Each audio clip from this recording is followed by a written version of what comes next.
Hello बच्चों, let's read this question. This question says that match the columns and choose the correct option. तो basically इस question में हमें दो column given है, column A and column B, और हमें कॉलम ए के ऑप्शंस को मैच करना है with the most appropriate option given in the column B. अब अगर इस क्वेश्चन के मैं की कॉन्सेप्ट की बात करूं तो इस क्वेश्चन का जो की कॉन्सेप्ट है वो है human evolution. Let me right it over here. की कॉन्सेप्ट इज ह्यूमन इवोल्यूशन. तो बच्चों जब भी हम ह्यूमन इवोल्यूशन की बात करते हैं तो हम बात करते हैं अराउंड 15 मिलियन ईयर्स एगो पहले की. और सबसे पहले हम बात करते हैं ड्रायोपिथिकस की. ड्रायोपिथिकस. तो जो ड्रायोपिथिकस थे बच्चों, दे वर मोर एप लाइक. मोर एप लाइक. और जो ड्रायोपिथिकस थे ये कॉमन एंसेस्टर थे मंकी और ह्यूमंस के. ड्रायोपिथिकस के बाद आते हैं रामापिथिकस. रामापिथिकस. और रामापिथिकस कैसे थे? सो दे वर more man like. More man like. लेकिन ये आर्बोरियल थे, मतलब कि पेड़ों पे रहते थे. अब रामापिथिकस के बाद आते हैं ऑस्ट्रेलोपिथिकस. ऑस्ट्रेलोपिथिकस.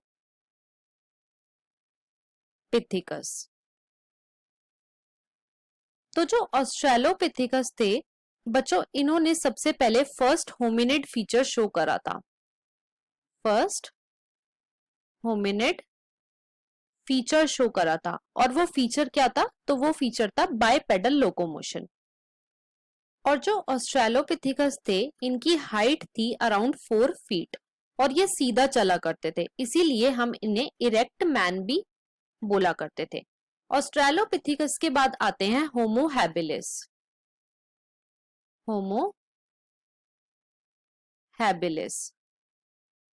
तो बच्चों जो होमो हैबिलिस हैं इन्हें हम स्किलफुल मैन भी बोला करते थे. Skillful man. इन्हें हम टूल मेकर भी बोला करते थे. क्यों? क्योंकि ये टूल्स बनाया करते थे. और इन्हें हम एबल मैन भी बोला करते थे. Able man, right. और इनकी जो क्रेनियल कैपेसिटी थी वो थी अराउंड 650 से 800 सीसी. होमो हैबिलिस के बाद आते हैं होमो इरेक्टस. होमो इरेक्टस. तो जो होमो इरेक्टस थे इनके फॉसिल्स बच्चों हमें जावा में मिले थे, इसीलिए हम इसे जावा एप मैन भी बोला करते हैं. इनकी जो क्रेनियल कैपेसिटी थी वो थी अराउंड 900 सीसी. और जो होमो इरेक्टस थे इन्होंने सबसे पहले स्टोन से फायर लगानी शुरू करी थी, राइट. अब होमो इरेक्टस से आगे मैन की दो स्पीशीज इवॉल्व हुई. कौन कौन सी? पहली थी होमो सेपियन निएंडरथैलेंसिस लेंसिस, जिसे हम निएंडरथल मैन भी बोलते हैं. Neanderthal man and will be small here, right. और दूसरी थी होमो सेपियन फोसालिस. होमो सेपियन फोसालिस, जिसे हम क्रो मैग्नन मैन भी बोलते हैं. Crow Magnon man. जो निएंडरथल मैन थे उनकी क्रेनियल कैपेसिटी थी 1400 सीसी. और ये क्या करा करते थे? ये अपने लव्ड वन को बरी करा करते थे. लव्ड वन की जो डेड बॉडीज होती थी उनको बरी करा करते थे, राइट. और ये कैसे थे बच्चों? ये रिलीजियस थे.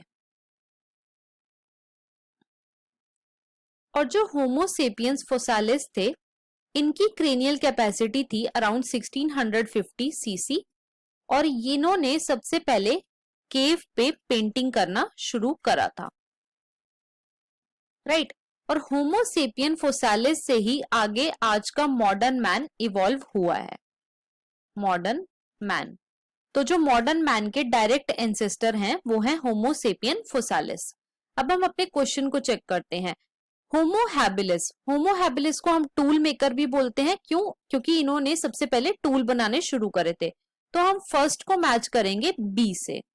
सेकंड में हमें गिवन है होमो इरेक्टस, इन्होंने सबसे पहले फायर का यूज करा था, तो हम सेकंड को मैच करेंगे डी से। थर्ड में हमें गिवन है होमो सेपियंस निएंडरथैलेंसिस, तो ये क्या करा करते थे, ये अपने लव्ड वन को बरी करा करते थे और ये कैसे थे, ये रिलीजियस थे, तो हम थर्ड को मैच करेंगे ए से। फोर्थ में हमें गिवन है होमो सेपियंस फोसालिस, और ये क्या करा करते थे, ये केव्स पे पेंटिंग करा करते थे, तो हम फोर्थ को मैच करेंगे सी से। तो इसके अकॉर्डिंग हमने 1 को मैच करा बी से, 2 को मैच करा डी से, 3 को मैच करा ए से और 4 को मैच करा सी से। तो हमारा यहाँ पे जो मोस्ट अप्रोप्रिएट ऑप्शन हो जाता है वो है option number 3। So the final answer of this question is option number 3। Let me write it over here. Final answer is option number 3. I hope you understood it well. Best of luck.